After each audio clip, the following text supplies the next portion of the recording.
¿Por qué nos aferramos con tanta fuerza a la persona que hemos sido, a esa versión de nosotros mismos construida a base de décadas de rutina y previsibilidad? Supongo que es una pregunta que todos nos hacemos en algún momento, sobre todo cuando la vida nos pone delante un umbral inesperado. El mío está aquí, ahora mismo, la puerta de madera del Centro Cultural del barrio. En mi mano, que tiembla ligeramente por una mezcla de frío y nervios, sostengo un trozo de papel arrugado. Es un simple panfleto que encontré hace una semana. Un anuncio de clases de teatro para almas experimentadas, el eufemismo que usan ahora para no llamarnos viejos. Yo, Rogerio, con 68 años a mis espaldas, he dedicado mi existencia a la lógica inmutable de los balances contables, al silencio elocuente de los números que siempre cuadran. La idea de subir a un escenario, de prestar mi voz y mi cuerpo a un personaje ficticio, es tan ajena a mi ser como la idea de aprender a volar. Y sin embargo, aquí estoy, traicionando mi sagrado sábado de sofá y televisión. El folleto apareció en mi vida como una anomalía, un error en el sistema perfectamente ordenado de mis días. Estaba abandonado en un banco del parque, justo al lado de donde había dejado el periódico. Mi primer impulso fue cogerlo y tirarlo a la papelera más cercana, un pequeño acto para restaurar el orden, pero algo me detuvo. Lo desdoblé y leí esa frase absurda: libera al artista que llevas dentro. Me provocó una risa seca y sin alegría. ¿Un artista dentro de mí? Mi interior, estaba convencido, se componía de declaraciones de impuestos, normativas fiscales y un profundo sentido del deber. La artista era Marta, mi difunta esposa. Ella era la que llenaba la casa con su canto desafinado, la que me arrastraba a ver obras de teatro que yo fingía entender. Era ella quien siempre me decía que mis silencios contenían más historias que cualquier libro. Quizás es su memoria, ese eco persistente en el vacío de mi apartamento, lo que ha guiado mis pasos hasta este ridículo precipicio. Mi rutina es un mecanismo de relojería suizo, diseñado con el único propósito de evitar las sorpresas. Despertador a las 7, desayuno con las noticias de la radio, alguna que otra consultoría esporádica desde casa, para sentir que mi cerebro no se ha oxidado del todo, y tardes que se desvanecen en el resplandor azulado de la televisión. Es una existencia cómoda, segura, y si soy sincero conmigo mismo, insoportablemente vacía. El silencio en mi hogar es una entidad física, un manto pesado que antes compartía con la calidez de Marta y que ahora solo amplifica su ausencia. Este centro cultural del que se escapan risas ahogadas y las notas vacilantes de un piano desafinado es la antítesis de mi mundo. Representa el caos, la improvisación, la vida en su estado más puro e impredecible. Me aterra con la misma intensidad con la que me atrae, como una polilla a una llama que sabe que puede quemarla. Justo cuando mi mente, la calculadora implacable, ha enumerado ya todas las razones lógicas para dar media vuelta y huir, la puerta se abre. Aparece una mujer de unos 50 años, desbordando una energía que parece casi eléctrica. Su pelo es un torbellino de rizos grises y sus ojos me examinan con una curiosidad amable, sin una pizca de juicio. ¿Vienes por la clase de teatro?, pregunta, y su voz tiene la calidez de una taza de té en un día de invierno. Solo soy capaz de asentir, sintiéndome como un niño en su primer día de colegio, expuesto y absurdamente vulnerable. Ella debe de notar mi pánico, porque su sonrisa se amplía. Soy Elena, la profesora. No te preocupes, el primer paso es el más difícil. Te estábamos esperando. Sé que no es cierto, que es una pequeña mentira piadosa, pero funciona como un salvavidas. Me hace un gesto para que entre y mis pies se mueven por voluntad propia, desobedeciendo las órdenes de retirada de mi cerebro. ¿Tú también dudas ante lo nuevo?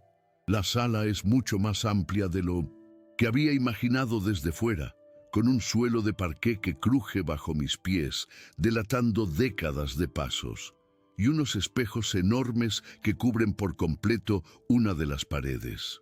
Mi reflejo me devuelve la imagen de un hombre rígido, un poste telegráfico en un campo de amapolas. Elena nos pide que formemos un círculo. Observo a mis compañeros. Una mujer con el pelo teñido de un violeta desafiante, un señor corpulento que no deja de contar chistes malos, y varias señoras que parlotean con la familiaridad de quienes han compartido una vida entera. Me siento como un espía, un infiltrado en una tribu cuyas costumbres desconozco por completo. Elena aplaude suavemente y nos habla de la importancia de recuperar nuestra capacidad de jugar. La palabra jugar me golpea como algo ajeno, un verbo que conjugué por última vez en la infancia y que archivé en la carpeta de asuntos improductivos. Mi instinto me grita que huya de este caos organizado. El primer ejercicio es puramente físico. Elena nos indica que caminemos por el espacio como si nuestros cuerpos estuvieran hechos de materiales distintos. Primero, plomo. Eso es fácil. Siento que llevo plomo en las venas desde hace años. Luego, algodón. Mis compañeros empiezan a flotar, ligeros y etéreos. Yo, en cambio, sigo anclado al suelo. Mis articulaciones se niegan a obedecer una orden tan absurda. Finalmente, gelatina. El hombre de los chistes se convierte en una masa temblorosa y cómica que provoca risas. Yo me quedo quieto, petrificado. El espejo es un juez implacable que me muestra a un anciano tieso y torpe, un contable tratando de imitar a un bailarín. Es una humillación autoinfligida. Cada paso que no doy es un argumento más para la voz en mi cabeza que me repite sin cesar que este no es mi sitio, que mi naturaleza es la de la rigidez, la del control, no la de esta ridícula fluidez. Después pasamos a los ejercicios de voz, y el tormento se vuelve auditivo. Debemos lanzar un grito de liberación al aire, un sonido que se supone que debe nacer de las entrañas. El mío sale como un graznido ahogado, un quejido patético que muere a 1 metro de mi boca. Luego, susurrar un secreto al otro lado de la sala. Mis palabras se pierden en el espacio, sin fuerza, sin intención. Lo peor llega cuando tenemos que forzar una carcajada. Escucho mi propia risa y suena falsa, metálica, como el engranaje de una máquina oxidada. Es el sonido de un impostor. Elena se acerca, su presencia es cálida, pero me siento expuesto bajo su mirada. No lo pienses tanto, Rogerio, siente. ¿Qué emoción tienes ahí guardada? Dale permiso para salir, me dice con suavidad. Pero he pasado 68 años construyendo un dique impenetrable. No tengo ni la más remota idea de cómo abrir las compuertas, y me aterra la inundación que podría provocar. La tensión culmina con el primer ejercicio de improvisación. En parejas, debemos construir una escena a partir de una única frase. He perdido las llaves. El azar me empareja con una mujer llamada Carmen, cuyos ojos vivaces y energía desbordante me intimidan profundamente. Ella comienza de inmediato, rebuscando en un bolso imaginario con una desesperación muy convincente. No puede ser. Las he perdido.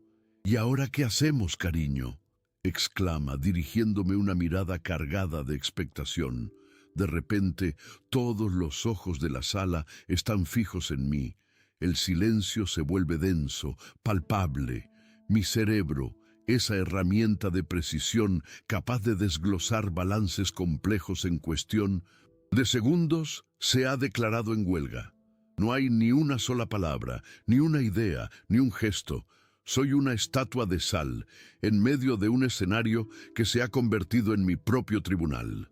Siento un sudor frío recorrer mi espalda. Carmen, en un intento generoso de salvarme, insiste. ¿No vas a decir nada? ¿Se te ha comido la lengua el gato? Improvisa. lanzándome un salvavidas que soy incapaz de coger. Mi mutismo es total. Me siento desnudo, expuesto en mi incapacidad. Las miradas de los demás son de burla, sino de una compasión que, extrañamente, me resulta aún más humillante. Este es el fracaso exacto que mi prudencia me había advertido. No pertenezco a este universo de emociones desatadas y creatividad espontánea. Soy un hombre de hechos, de certezas, y aquí no hay nada a lo que mi lógica pueda aferrarse. La vergüenza es una marea que sube y amenaza con ahogarme. Estoy a un solo instante de murmurar una disculpa, dar media vuelta y huir de allí para no volver jamás. ¿Es este el final de mi ridícula aventura? ¿Voy a dejar que el miedo dicte una vez más el final de la historia? Justo en ese precipicio, cuando la palabra adiós ya se está formando en mis labios, la voz tranquila de Elena corta el aire. Está bien, Rogerio. A veces, el personaje más interesante de una escena es el que no dice nada, afirma, dirigiéndose a todo el grupo. Su frase no suena a excusa, sino a una lección de dramaturgia. Luego se acerca y me susurra al oído, solo para mí. Por hoy, tu trabajo será otro. Sé nuestro público, observa. Es uno de los trabajos más importantes en el teatro. Su intervención es un acto de pura gracia. No me expulsa ni me compadece. Me reubica.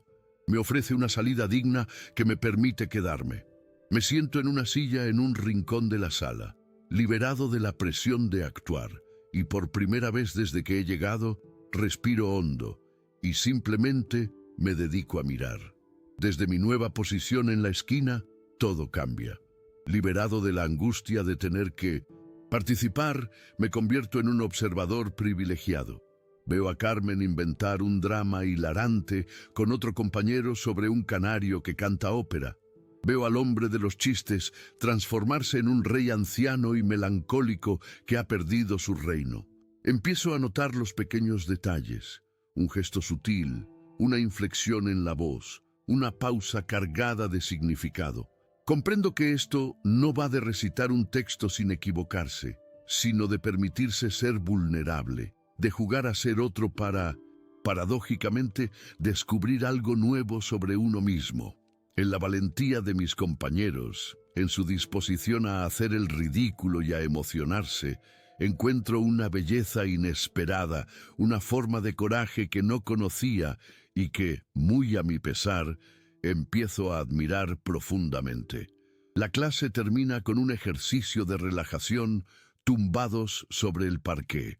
Con los ojos cerrados, la voz de Elena nos guía hacia un lugar seguro.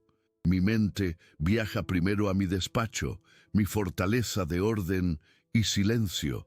Entonces, de forma inesperada, surge otra imagen. Un pequeño escenario vacío, iluminado por un único foco de luz cálida. Y en lugar del pánico que debería sentir, lo que me invade es una extraña punzada de curiosidad. Una pregunta silenciosa. ¿Qué historia se podría contar ahí? Salgo del centro cultural sintiéndome físicamente agotado, pero mentalmente más despierto que en los últimos 10 años. En el camino a casa, el aire de la tarde parece más fresco. El ruido del tráfico ya no es una molestia, sino una banda sonora. A pesar de la vergüenza, a pesar del fracaso, una parte de mí ya está pensando en el próximo sábado. El segundo sábado llego con una puntualidad casi militar, pero esta vez la sensación no es la de un condenado que acude al patíbulo, sino la de un explorador que regresa a un territorio desconocido, pero extrañamente fascinante. Elena nos propone un desafío que me hiela la sangre, la memorización. Nos entrega una cuartilla con un breve poema de Cernuda y nos da 15 minutos para aprenderlo. Mi cerebro, acostumbrado a retener complejas normativas fiscales, se revela ante la musicalidad de los versos. Las palabras danzan ante mis ojos, se niegan a anclarse en mi memoria. Veo a Carmen recitarlo con una fluidez pasmosa, al hombre de los chistes dotarlo de una comicidad inesperada. Yo, en cambio, me tropiezo con cada estrofa. Mi mente es un colador por el que se escapan las metáforas. El ejercicio me demuestra que una cosa es la memoria lógica, la de los datos y las cifras, y otra muy distinta es la memoria del corazón, una que parece que he dejado atrofiarse por completo. La frustración se convierte en un nudo en la garganta. Elena se acerca, probablemente al notar mi semblante de derrota inminente. No intentes memorizarlo como si fuera la lista de la compra, Rogerio, me aconseja con su habitual delicadeza. Busca la imagen que te evoca cada verso. ¿Qué sientes tú cuando lees "Donde habite el olvido"? No lo aprendas, siéntelo. Tienen sus palabras, pero mi mecanismo interno se resiste. He pasado casi 7 décadas construyendo un muro entre el pensamiento y el sentimiento, y ahora me piden que lo derribe en 15 minutos. Lo intento. Cierro los ojos y me esfuerzo por visualizar las imágenes del poema, pero lo único que aparece en la oscuridad de mi mente es la cara de un inspector de Hacienda. El fracaso es rotundo y, lo que es peor, público. Mis compañeros son amables, pero en sus miradas de aliento percibo la confirmación de mi propia torpeza, sintiéndome como un analfabeto en una biblioteca. Esa semana, la llamada de mi hijo Javier cae como una losa sobre mi frágil confianza. Es nuestro ritual de los miércoles, una conversación predecible sobre su trabajo, mi salud y el tiempo. En un impulso que lamento al instante, le menciono mi nueva afición. Me he apuntado a unas clases de teatro, suelto, intentando que suene como la cosa más normal del mundo. Al otro lado de la línea se produce un silencio denso, cargado de incredulidad. ¿Teatro, papá?, pregunta finalmente, y en su tono hay una mezcla de sorpresa y esa condescendencia cariñosa que reserva para mis excentricidades. ¡Qué curioso! Me alegro de que te mantengas ocupado. ¿Y qué haces? ¿Te disfrazas de árbol? Su risa, aunque pretende ser afable, es una daga que se clava directamente en el centro de mis inseguridades. Para él, solo soy un viejo buscando una manera de matar el tiempo antes de que el tiempo acabe conmigo. Cuelgo el teléfono con un sabor amargo en la boca. La pregunta de Javier, ¿te disfrazas de árbol?, resuena en mi cabeza como una sentencia. De repente, me veo a mí mismo desde su perspectiva. Un anciano patético haciendo el ridículo. Un contable jubilado jugando a ser artista. Todas las dudas que había logrado acallar vuelven con una fuerza huracanada. ¿Y si él tiene razón? ¿Qué demonios estoy haciendo? Mi vida había sido digna, seria, respetable. Ahora la estoy manchando con este capricho tardío e insensato. La comodidad de mi rutina, el silencio predecible de mi apartamento, se me antojan de pronto un paraíso perdido. El miedo al fracaso es una cosa, pero el miedo al ridículo a los ojos de tu propio hijo es un veneno mucho más potente. La idea de abandonar, de volver a mi crisálida de seguridad, se convierte en una tentación casi irresistible. Estoy a punto de llamar a Elena para inventar una excusa permanente, una enfermedad crónica, cualquier cosa que me permita una retirada honorable. Con el teléfono en la mano, mi mirada se desvía hacia la vieja fotografía de Marta que tengo en la estantería del salón. Está en la playa, riendo a carcajadas, con el pelo alborotado por el viento. Recuerdo que ese día habíamos visto a unos artistas callejeros y ella me dijo algo que entonces me pareció una tontería. Tú tienes una cara de drama, Rogerio. El día que dejes de fruncir el ceño, contarás historias sin abrir la boca. Nunca le hice caso, por supuesto, pero ahora su voz parece resonar en el silencio, no como un reproche, sino como un permiso. Iba a dejar que el escepticismo de Javier pesara más que la fe que Marta siempre tuvo en esa parte de mí que yo mismo desconocía. Bajo el teléfono lentamente. Decido que, al menos, le debo a su memoria un intento más.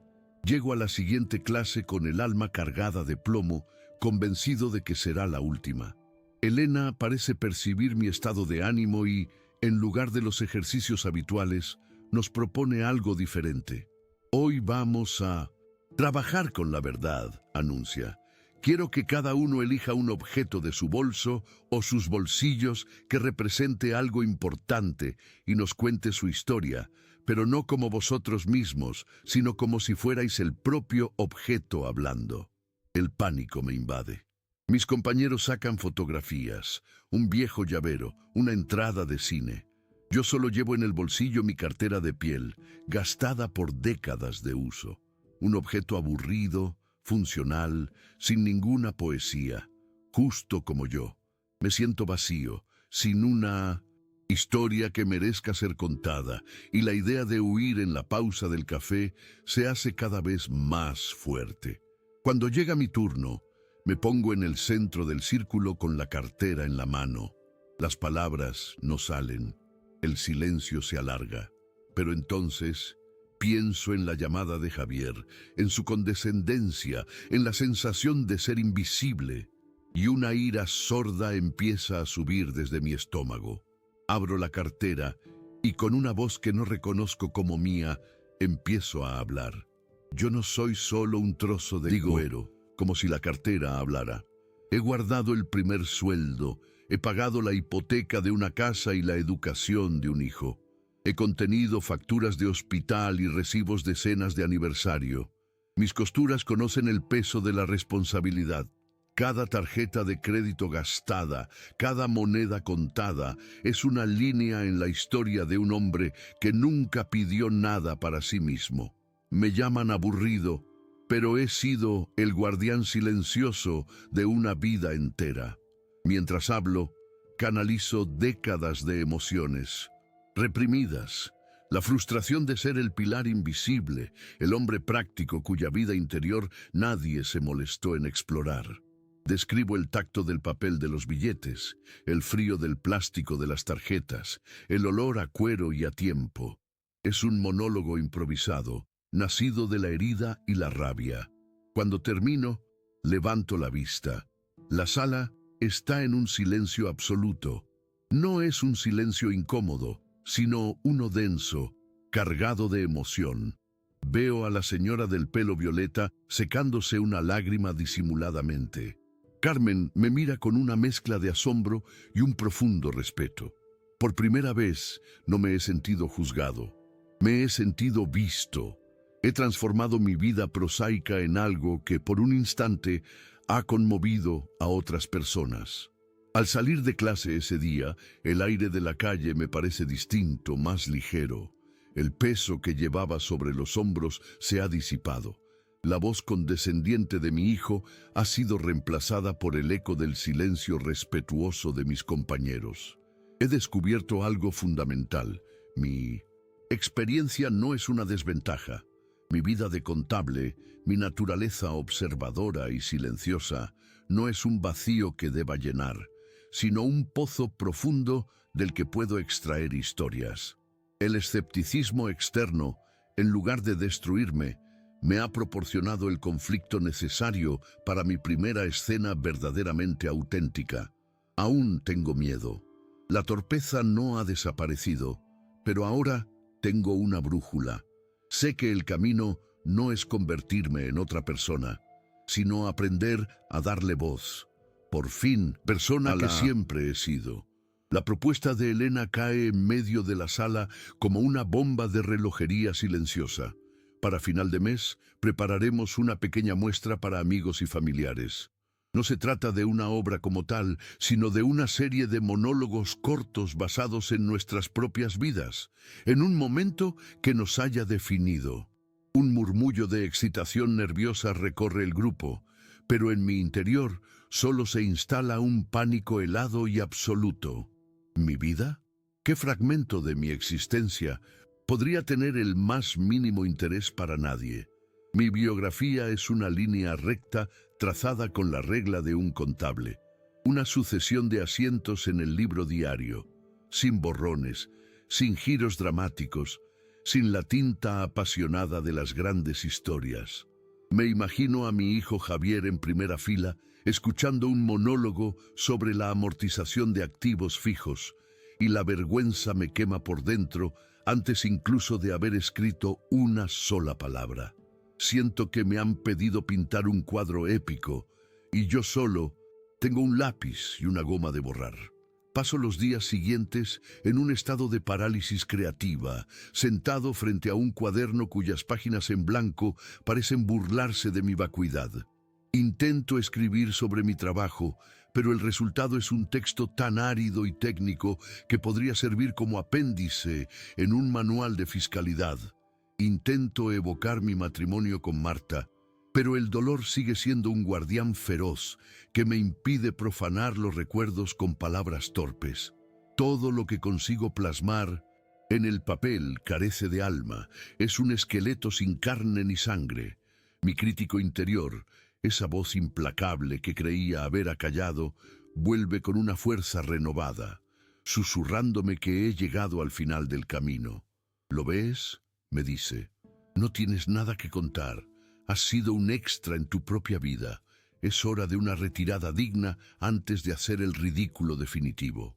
La tentación de inventar una excusa y desaparecer para siempre es casi abrumadora. El sábado siguiente, durante la clase, Elena nos propone un ejercicio de improvisación complejo. Debemos organizar un viaje familiar sorpresa para un patriarca que cumple 80 años. La escena se convierte rápidamente en un caos absoluto. Carmen quiere ir a un resort de lujo en el Caribe. El hombre de los chistes insiste en un viaje de pesca a un lago remoto y la señora del pelo violeta propone un retiro espiritual en la India. Las voces se superponen, nadie escucha, la energía se dispersa en 1000 direcciones y la escena se desmorona por completo. Se miran unos a otros, frustrados, sin saber cómo continuar. Es el reflejo perfecto de mi estado mental. Un montón de ideas inconexas que no llevan a ninguna parte. Me mantengo al margen, observando en silencio mi hábitat natural, sintiendo la incomodidad ajena como si fuera propia, una vez más el espectador silencioso del desorden. Entonces, sin pensarlo, doy un paso al frente. No levanto la voz, no hago un gesto dramático, simplemente me interpongo en el centro del caos y pregunto, con la tranquilidad de quien ha pasado una vida entera poniendo orden en las cuentas de otros. Un momento, digo, ¿cuál es el presupuesto? ¿Y qué es lo que de verdad le gustaría al abuelo, no a nosotros? Mi intervención es tan prosaica, tan antiteatral, que un silencio desconcertado se apodera de la sala. Continúo, aplicando la lógica que me ha guiado durante 40 años. Primero, definamos el objetivo, luego los recursos y finalmente el plan de acción. Empiezo a hacer preguntas, a organizar las ideas de los demás, a encontrar un hilo conductor en su maraña de deseos. No estoy actuando, estoy haciendo lo que siempre he hecho. Construir una estructura sólida sobre la que otros puedan edificar sus sueños. Por un instante eterno, creo que he cometido un error garrafal. He traído la contabilidad al escenario, he matado la magia de la improvisación con la fría lógica de un balance. Espero la reprimenda de Elena, la mirada de decepción de mis compañeros por haberles estropeado el juego. Me preparo para encogerme de nuevo en mi caparazón, para confirmar que mi naturaleza es incompatible con este mundo. Siento todas las miradas clavadas en mí y por primera vez no es por mi silencio, sino por mi intervención. He mostrado mis cartas, he revelado mi verdadera esencia y estoy convencido de que van a rechazarla de plano. La vulnerabilidad de ser auténticamente yo mismo es mucho más aterradora que la de intentar ser otro. Estoy a punto de pedir disculpas, de retirarme y darles la razón a mis miedos. Pero entonces Elena aplaude suavemente una única vez para romper la tensión. «Bravo, Rogerio», dice con una sonrisa de genuina admiración que me desconcierta. Lo que acabáis de ver es una lección magistral. La creatividad sin estructura es solo ruido. Rogerio no ha matado la escena, le ha dado una columna vertebral.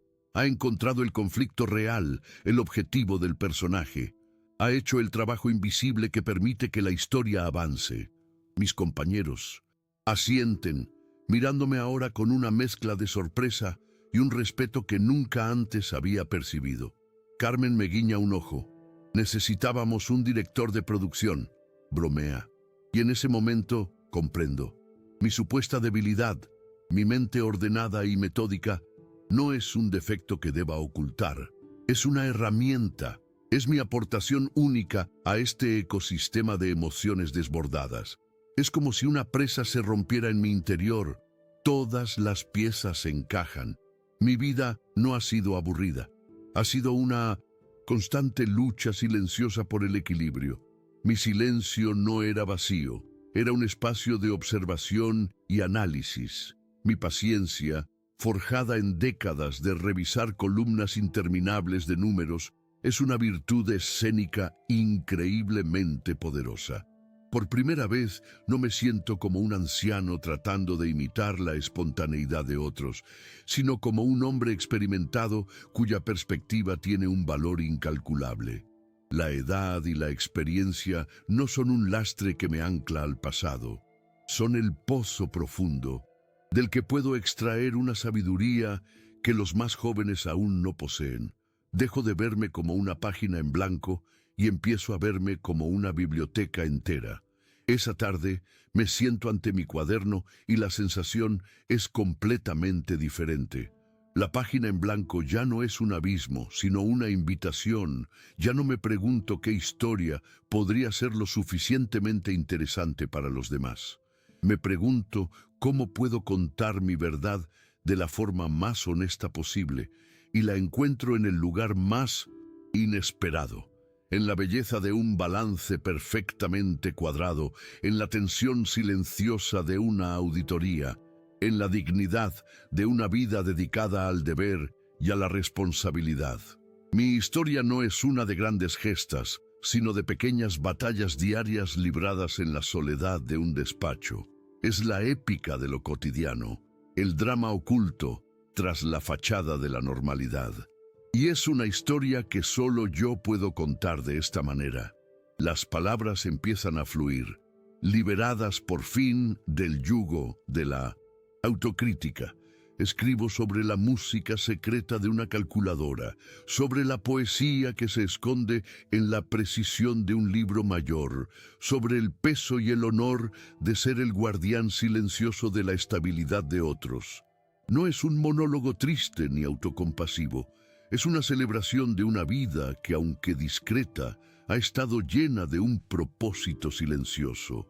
Con cada frase que escribo, siento que estoy reclamando mi propia narrativa, dándole voz no a un personaje ficticio, sino a ese Rogerio que ha permanecido callado durante casi 70 años. El miedo no ha desaparecido por completo, pero ahora está acompañado de una emoción nueva y embriagadora. El orgullo. El texto cobra vida propia, se convierte en un homenaje a todos los hombres y mujeres invisibles que sostienen el mundo con su trabajo metódico y su dedicación silenciosa. Me doy cuenta de que mi experiencia no es menos válida que la de la enfermera que ha visto la vida y la muerte, o la del hombre que cuida a su esposa enferma. Simplemente es diferente, y en esa diferencia reside su fuerza. Por primera vez, no deseo tener la vida de otro. Estoy empezando a encontrar el valor y la belleza en la mía propia. El monólogo ya no es una tarea aterradora, sino un acto de autoafirmación. Un acto que, independientemente del resultado de la muestra, ya me ha transformado para siempre. Comparta si alguna vez ha tenido el valor de empezar de nuevo. La noche de la muestra, el aire del centro cultural crepita con una electricidad que es una mezcla de terror y júbilo. Tras el improvisado telón, escucho el murmullo creciente del público, un monstruo anónimo de 1000 cabezas. Sostengo entre mis manos las cuartillas con mi monólogo. El papel está ligeramente húmedo por el sudor de mis palmas. El viejo Rogerio habría buscado una salida de emergencia, habría fingido un desmayo, cualquier cosa para evitar esta exposición. Pero esta noche algo ha cambiado fundamentalmente dentro de mí. El miedo sigue ahí, un nudo frío en el estómago, pero ya no es mi amo. Es simplemente un compañero de viaje. Miro a mis compañeros, a Carmen ajustándose el chal, al hombre de los chistes respirando hondo, y veo en ellos mi propio reflejo. Ya no hay vuelta atrás. He decidido conscientemente caminar hacia la luz, no por Marta, no por mi hijo, sino por el hombre que he descubierto que aún puedo llegar a ser. Cuando Elena pronuncia mi nombre, mis piernas se mueven con una voluntad propia que me sorprende.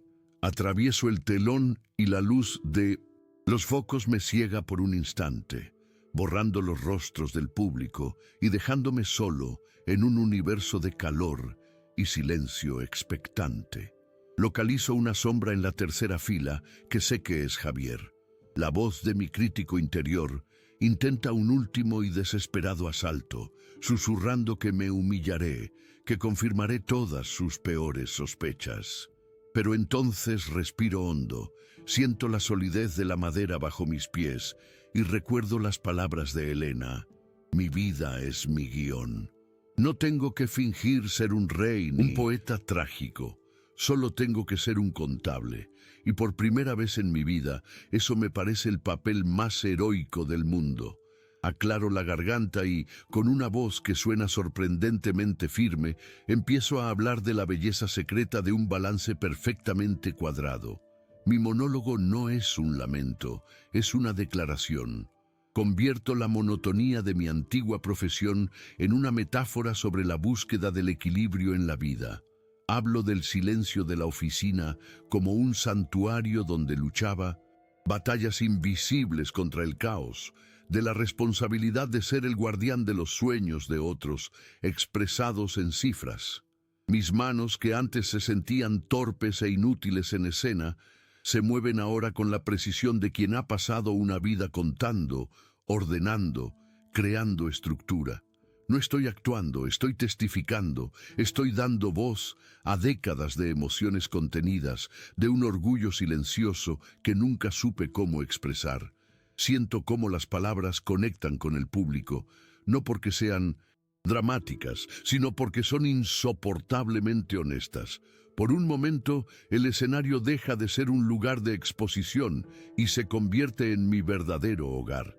Cuando pronuncio la última frase, un silencio denso y profundo se instala en la sala. Dura apenas unos segundos, pero en ese lapso de tiempo siento que me he comunicado a un nivel que nunca antes había alcanzado.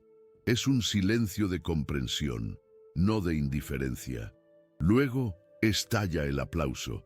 No es una ovación atronadora, sino algo mucho mejor. Un aplauso cálido, sincero, respetuoso. Mis compañeros me reciben tras el telón con abrazos y sonrisas que me llenan el alma. Pero mi mirada busca a Javier, que se acerca a mí con una expresión que no le había visto nunca. No hay rastro de condescendencia en sus ojos, solo una mezcla de asombro y un orgullo que le cuesta verbalizar. «¡Papá!», dice, y su voz se quiebra ligeramente. «Nunca te había visto así. Ha sido increíble». Esa única palabra es la validación más importante que he recibido en mi vida. Más tarde, caminando solo de vuelta a casa, las calles de mi barrio me parecen completamente nuevas. La farola de la esquina, el escaparate de la panadería, todo parece brillar con una luz diferente. No me siento cansado, sino vibrante, como si una corriente de energía pura recorriera mis venas. Es una sensación que había olvidado por completo, la de estar plenamente vivo. Me doy cuenta de que el resultado de esta noche, el aplauso, las palabras de mi hijo, son solo la consecuencia de algo mucho más profundo. La verdadera victoria ocurrió en el momento en que decidí no huir, en que acepté mi propia historia y tuve el coraje de compartirla. El teatro no me ha convertido en otra persona. Me ha permitido por fin, conocerme a mí mismo. Y este no es el final de nada. Es, inequívocamente, el principio. Me detengo un momento en el portal de mi edificio y miro hacia el cielo estrellado, un lujo poco común en la ciudad. El aire fresco de la noche me llena los pulmones. Ya no hay un vacío en mi interior que necesite ser llenado con el ruido de la televisión. Hay una calma expectante, una curiosidad por el día de mañana. Una gratitud inmensa me inunda, tan abrumadora que se convierte en una oración silenciosa. Doy gracias a Dios, o al universo, o a la memoria de Marta, por haberme puesto aquel panfleto arrugado en el camino, pero sobre todo le doy las gracias por haberme concedido a mis 68 años la fuerza necesaria no para empezar de cero, sino para continuar desde un lugar completamente nuevo. La puerta de mi apartamento me espera, pero ya no la veo como un refugio, sino como el campamento base para las aventuras que están por venir. Comparte si alguna vez has tenido el valor de empezar de nuevo.